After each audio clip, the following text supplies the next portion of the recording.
ಎಲ್ಲರಿಗೂ ನಮಸ್ಕಾರ.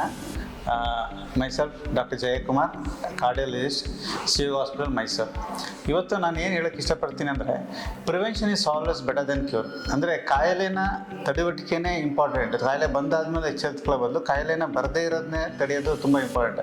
ಯಾಕೆಂದರೆ ಇತ್ತೀಚಿನ ದಿನಗಳು ನೋಡ್ತಾ ಇದ್ದೀರ ನೀವೆಲ್ಲ, ತುಂಬ ಯಂಗ್ ಏಜಲ್ಲಿ ಅಥವಾ ಮಿಡಿಲ್ ಏಜ್ಗಳಲ್ಲೇ ಹೃದಯಘಾತಕ್ಕೆ ಅಥವಾ ಒಂದು ಸಕ್ಕರೆ ಕಾಯಿಲೆ ಇರ್ಬೋದು, ಒಂದು BP ಕಾಯಿಲೆಗೆ ತುತ್ತಾಗ್ತಾ ಇದ್ದಾರೆ.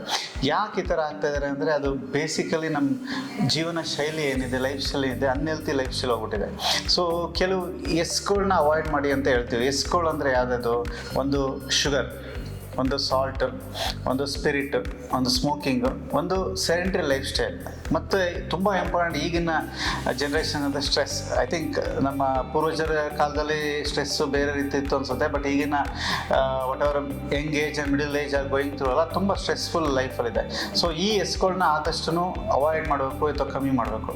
ಹಾಗೆಯೇ ನಮ್ಮ ಹೆಲ್ತಿ ಜೀವನ ಸ್ಟೈಲ್ಗೆ ಮೋರ್ ಇಂಪಾರ್ಟೆಂಟ್ ಅಂದರೆ, ಆ ಸೆಡೆಂಟರಿ ಲೈಫ್ ಸ್ಟೈಲ್ನ ಪ್ರಿವೆಂಟ್ ಮಾಡೋದಕ್ಕೋಸ್ಕರ ಒಂದು ಸಿಂಪಲ್ ವಾಕಿಂಗ್ ಅನ್ನೋ ಒಂದು ಅಭ್ಯಾಸ ಮಾಡ್ಕೊಂಡ್ರೆ ಒಳ್ಳೆಯದು. ನಾವೇನು ಜಿಮ್ಗೆ ಹೋಗಿ ಸಾಧನೆ ಮಾಡಬೇಕು ಅಂತ ಏನಿಲ್ಲ.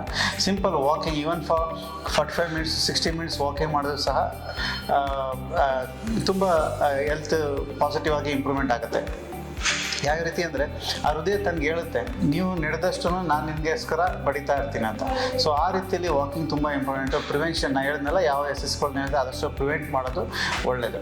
ಅದೇ ರೀತಿ ಮಿಡಲ್ ಏಜಲ್ಲಿ ಒಂದ್ಸಲಿ ಕಾಯಿಲೆ ಬಂದಾದಮೇಲೆ ಆದಷ್ಟು ಕಮ್ಮಿ ಇಡಬೇಕು ಅಂತ ಹೇಳ್ತೀವಿ. As low as possible. ಯಾವುದನ್ನು ಆ್ಯಸ್ ಲೋ ಆ್ಯಸ್ ಪಾಸಿಬಲ್ ಅಥವಾ ನಾರ್ಮಲಾಗಿ ಇಡೋಕ್ಕೆ ಪ್ರಯತ್ನ ಮಾಡಬೇಕು. ಅಫ್ಕೋರ್ಸ್ ಶುಗರ್ನ ಆದಷ್ಟು ಕಂಟ್ರೋಲ್ ಮಾಡೋಕ್ಕೆ ಪ್ರಯತ್ನ ಮಾಡಬೇಕು. ಅವ್ರು ಏನಾದ್ರು ಹೈಪರ್ಟೆನ್ಸಿವ್, ಅದು BP ಕಾಯಿಲೆ ಇತ್ತು ಅಂದರೆ ಅದನ್ನು ಅಡಿಕ್ವೇಟ್ ಮೆಡಿಕೇಷನ್ಸಲ್ಲಿ ಕಂಟ್ರೋಲ್ ಮಾಡಬೇಕು.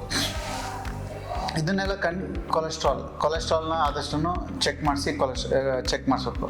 ಅದಕ್ಕೋಸ್ಕರ ಏನು ಮಾಡ್ತೀವಿ, ಹೊಸ ಕಾನ್ಸೆಪ್ಟ್ ಏನಂದರೆ, ನೀವು ನಿಮ್ಮ ಬರ್ತ್ಡೇ ಹಾಗೂ ಆ್ಯನಿವರ್ಸರಿಗಳನ್ನು ಸೆಲೆಬ್ರೇಟ್ ಮಾಡೋಂಗೆ ಹೆಲ್ತ್ ಆ್ಯನಿವರ್ಸರಿನೂ ಸಹ ಒಂದು ಗೂಡಿಸ್ಕೋಬೇಕು. ಒಂದು 35 ವರ್ಷ ಆದಮೇಲೆ ಮೆನ್ನಲ್ಲಿ, 40 ಇಯರ್ಸ್ ಆದಮೇಲೆ ಫೀಮೇಲ್ಸಲ್ಲಿ ಅಟ್ಲೀಸ್ಟ್ ಒಂದ್ಸನ್ ಏನಾದರೂ ಅವರು ಒಂಥರ ಫುಲ್ ಚೆಕಪ್ ಮಾಡಿಸ್ಕೊಂಡ್ರೆ, ಶುಗರ್ ಆಗಲಿ, BP ಆಗಲಿ, ಅಥವಾ ಕಿಡ್ನಿಗೆ ಸಂಬಂಧಪಟ್ಟಿದ್ದ ಕಾಯಿಲೆಗಳಾಗಲಿ, ಅಥವಾ ಲಿವರ್ಗೆ ಸಂಬಂಧಪಟ್ಟಿದ್ದು, ಹಾರ್ಟಿಗೆ ಸಂಬಂಧಪಟ್ಟಂಗೆ ಬೇಸಿಕಲ್ಲಿ ನಾವು ಯಾವಾಗಲೂ ಒಂದು ECG, ಒಂದು ಎಕೋ ಅಥವಾ TMT ಅಂತ ಒಂದು ಟೆಸ್ಟ್ ಮಾಡಿಸ್ತೀವಿ. ಸೊ ಹೀಗೆ ಬೇಸಿಕ್ ಹೆಲ್ತ್ಗೆ, ಆರೋಗ್ಯಕ್ಕೋಸ್ಕರ ಇದನ್ನೆಲ್ಲ ಚೆಕ್ ಮಾಡಿಸಿದ್ರೆ ಒಳ್ಳೆಯದು. ಡಯಟ್ಗೆ ಬಂದಾಗ ನಾನು ಆಗಲೇ ಹೇಳೋದು, ಕೆಲವು ಎಸ್ಗಳನ್ನ ಕಮ್ಮಿ ಮಾಡಬೇಕು. ಅದೇ ರೀತಿ ನಾವು ಆದಷ್ಟು ಸಹ ಮೋರ್ ಫ್ರೂಟ್ಸ್ ಆ್ಯಂಡ್ ವೆಜಿಟೇಬಲ್ಸ್ನ ಕನ್ಸ್ಯೂಮ್ ಮಾಡೋಕ್ಕೆ ಪ್ರಯತ್ನ ಮಾಡಬೇಕು. ಆಯಿಲ್ ಫ್ರೈ ಐಟಮ್ಸ್ನ ಮತ್ತು ಜಂಕ್ ಫ್ರೂಟ್ಸ್ನ ಅಥವಾ ರೆಡಿಮೇಡ್ ಫುಡ್ ಐಟಮ್ಸ್ ಅಂತ ಏನು ಸಿಗುತ್ತೆ ಅದನ್ನು ಆದಷ್ಟು ಕಮ್ಮಿ ಮಾಡ್ತಾ ಹೋಗಿ. ಸೊ ಇದು ನನ್ನ ಇವತ್ತಿಂದ ಒಂದು ಆರೋಗ್ಯ ದೃಷ್ಟಿಯಲ್ಲಿ ಒಂದು prevention is always better than cure ಅನ್ನೋಗೆ ಒಂದು ಚಿಕ್ಕ ಮಾಹಿತಿ. Thank you.